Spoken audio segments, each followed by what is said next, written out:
Magandang umaga! Kumusta po? Narito po ulit ang update natin para sa lagay ng ating panahon. Yung umaga po ng August 8, 2026. Sa ngayon po ay wala na tayong binabantayan. Nasama ng panahon, dito po sa loob ng ating area of responsibility, tuluyan na po na nalusaw ang bagyong Maymay. Habagat po ngayon ang dominanteng weather system na umiiral po sa ating bansa na hinahatak ng apat na sama ng panahon, 2 bagyo at 2 LPA. Pero ang mga ito po ay hindi naman banta sa ating bansa maliban po sa paghatak nila ng habagat. Pero ang bagyong Dolphin, ang pinakadominanteng humahatak ng habagat na siya pong nakakaapekto ngayon dito sa atin.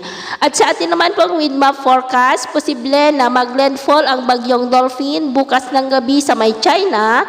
At ang LPA naman sa silangan ng bansa ay posible na lalakas bilang bagyo sa susunod na mga araw, pero hindi naman po banta ang mga yan sa ating bansa maliban sa patuloy nitong hahatakin ang habagat hanggang po sa susunod na linggo at posible pa na may isang sama ng panahon na susunod rito na mabubuo na siya pong muling hahatak ng habagat. Kaya ang habagat po ay asahan natin na posible pa yan na magtagal ng mahigit na 2 linggo.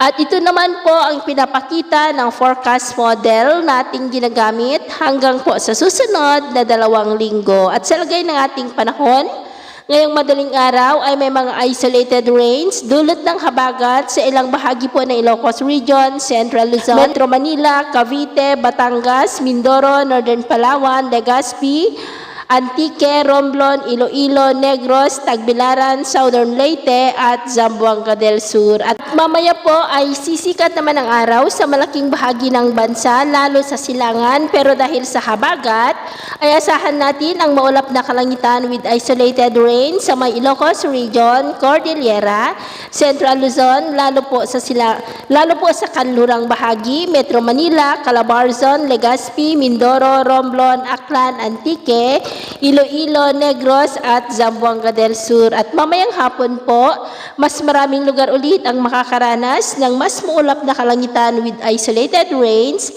lalo na po sa kanlurang bahagi, kaya mag-ingat po tayo, lalo na sa mga banta pa rin ng mapagbaha at pagguho ng lupa. At sa atin naman pong mga baybayin, dahil po kay bagyong Dolphin at habagat ay maalon po ngayon sa mga baybayin ng extreme northern Luzon, kanlurang baybayin ng Luzon at silangang baybayin ng ating bansa na ang mga alon po ay posible na aabot hanggang sa 2.5 to 4.5 meters height. Kaya hanggat maaari po ay iwasan na muna natin ang papalaot dyan sa mga may kulay pula para po mas makaiwas sa mga sakunang pangkaragatan. So, ito ang latest update natin sa araw na ito. At ako po muli si James na nagsasabing sa kahit na pagsubok po na darating sa ating buhay, huwag po tayong mawawalan ng pag-asa. Thank you and God bless!